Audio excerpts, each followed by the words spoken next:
മാവ് കുഴയ്ക്ക് പരുത്ത് മിക്സിയിലിട്ട് അടിക്കുക ഒന്നും ചെയ്യാതെ ഒരു അടിപൊളി പോളയുടെ റെസിപ്പി ആയിട്ട് ഇന്ന് കാണിക്കുന്നത്. ഉണ്ടാക്കിയെടുക്കാൻ വളരെ സിമ്പിളാണ്. ലാസ്റ്റ് മിനിറ്റിൽ തന്നെ നമുക്ക് ഉണ്ടാക്കിയെടുക്കാൻ പറ്റുന്ന സിമ്പിൾ റെസിപ്പിയാണ്. അപ്പോൾ അതെങ്ങനെയാണ് ചെയ്യുന്നത് നോക്കിയാലോ. അപ്പോൾ അതിന് വേണ്ടിയിട്ട് ഒരു പാൻ വെച്ചിട്ട് അതിലേക്ക് ഒരു 3 ടീസ്പൂൺ നെയ്യ് ഒഴിച്ച് കൊടുക്കുന്നുണ്ട്. അതിലേക്ക് കുറച്ച് അണ്ടിപ്പരിപ്പ് ചെറുതായിട്ടൊന്ന് ചോപ്പ് ചെയ്തതാണ് കേട്ടോ, അതൊന്ന് ഇട്ട് കൊടുക്കുന്നുണ്ട്. പിന്നെ കുറച്ച് മുന്തിരി ഇട്ട് കൊടുക്കുന്നുണ്ട്. അതൊന്ന് റോസ്റ്റ് ചെയ്തിട്ട് നമുക്ക് കോരിയെടുക്കാം കേട്ടോ നെയ്യിൽ നിന്ന്. അതിനുശേഷം ആ ഒരു നെയ്യിൽ തന്നെ നമുക്ക് കുറച്ച് നേന്ത്രപ്പഴം ഒന്ന് വഴറ്റിയെടുക്കണം. ഞാൻ ഇവിടെ 2 നേന്ത്രപ്പഴം ഇതുപോലെ ചെറുതായിട്ടൊന്ന് കട്ട് ചെയ്തെടുത്തിട്ടുണ്ട്. അത് ഇതിലേക്ക് ഇട്ട് കൊടുത്തിട്ട് അത് നന്നായിട്ടൊന്ന് വഴറ്റിയെടുക്കാം.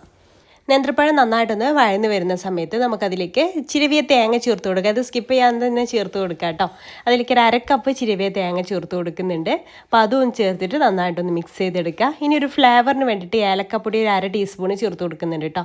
അതും ചേർത്ത് കൊടുത്തതിന് ശേഷം വീണ്ടും നന്നായിട്ടൊന്ന് മിക്സ് ചെയ്തെടുക്കുക, എല്ലാ ഭാഗത്തേക്കും എത്തുന്ന രീതിയിൽ. പിന്നെ മധുരത്തിന് ആവശ്യമായിട്ടുള്ള പഞ്ചസാര ചേർത്ത് കൊടുക്കാം.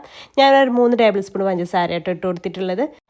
എന്നിട്ട് വീണ്ടും നന്നായിട്ടൊന്ന് മിക്സ് ചെയ്തെടുക്കുക. അതിനുശേഷം അതിലേക്ക് നമ്മൾ ആദ്യം റോസ്റ്റ് ചെയ്ത് മാറ്റി വെച്ചിട്ടുള്ള അണ്ടിപ്പരിപ്പും മുന്തിരിയൊക്കെ ഉണ്ടല്ലോ, അത് കുറച്ച് ഇതിലേക്ക് ഇട്ട് കൊടുക്കുക. ഒരു കുറച്ച് 1/4 ഭാഗത്തോളം ഞാനൊന്ന് മാറ്റി വെക്കുന്നുണ്ട് കേട്ടോ, നമ്മുടെ അതിന് മുകളിൽ ഡെക്കറേഷൻ ചെയ്യാൻ വേണ്ടിയിട്ടാണ്. അപ്പോൾ അതും ചേർത്തിട്ട് നന്നായിട്ട് മിക്സ് ചെയ്തെടുത്താൽ ഫില്ലിങ് റെഡി കേട്ടോ.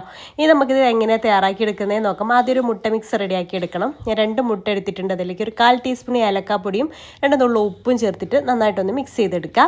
പിന്നെ അതിലേക്കൊരു 1/2 കപ്പ് പാൽ കൂടെ ചേർത്ത് കൊടുക്കുക കേട്ടോ. പാൽ കൂടെ ചേർത്ത് കൊടുത്തിട്ട് വീണ്ടും നന്നായിട്ടൊന്ന് മിക്സ് ചെയ്തെടുക്കാം. ഇനി നമുക്കിത് സെറ്റ് ചെയ്തെടുക്കാം. അപ്പം ഏത് പാനിലാണോ നമ്മളിത് റെഡിയാക്കി എടുക്കുന്നത് ആ ഒരു സോസ് പാൻ എടുക്കാം കേട്ടോ. ഞാൻ ഇതുപോലെ ഒരു സോസ് പാനാണ് എടുത്തിട്ട് അതിലേക്ക് 1 ടീസ്പൂൺ നെയ്യ് ഒഴിച്ച് കൊടുത്തിട്ടുണ്ട്. അത് എല്ലാ ഭാഗത്തേക്കും ഒന്ന് സ്പ്രെഡ് ചെയ്ത് കൊടുക്കുക. എന്നിട്ട് സമൂസ ഷീറ്റ് വെച്ചിട്ടാണ് നമ്മൾ ഈ ഒരു പോള റെഡിയാക്കി എടുക്കുന്നത്. എന്നിട്ട് സമൂസ ഷീറ്റ് ഈ ഒരു മുട്ട മിക്സിലൊന്ന് കംപ്ലീറ്റ് ആണ് കോട്ട് ചെയ്തെടുക്കുക.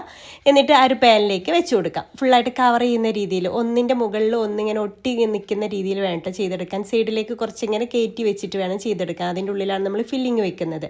ഇത് നമുക്ക് 2 or 3 ലെയറായിട്ടൊക്കെ ചെയ്യാം. ഞാൻ ഒറ്റ ലെയറായിട്ടാണ് ചെയ്തെടുക്കുന്നത്, ചട്ടിപ്പത്തിരി പോലെ കേട്ടോ.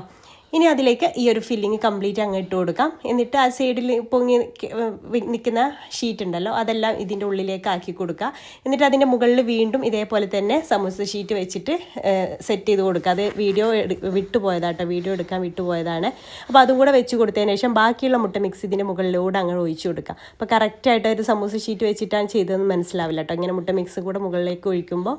പിന്നെ നമ്മൾ മാറ്റി വെച്ചിട്ടുള്ള അണ്ടിപ്പരിപ്പും മുന്തിരിയൊക്കെ ഉണ്ടല്ലോ, അത് മുകളിലേക്ക് അങ്ങ് ഇട്ട് കൊടുക്കാം. എന്നിട്ട് അടച്ച് വെച്ചിട്ട് നമുക്കൊരു ചെറിയ തീയിലിടണം കേട്ടോ. ചെറിയ തീയിലിട്ടിട്ട് ഒരു 10 മിനിറ്റ് 15 മിനിറ്റ് മാക്സിമം 15 മിനിറ്റ് കൊണ്ട് തന്നെ അത് കുക്കായിട്ട് കിട്ടും. സൈഡൊക്കെ ഒന്ന് വിട്ട് പോരുന്ന ഒരു പരുവാവും കേട്ടോ. ഒന്ന് ചെക്ക് ചെയ്താൽ മതി, ഇടയ്ക്കൊന്ന് തുറന്നിട്ട്.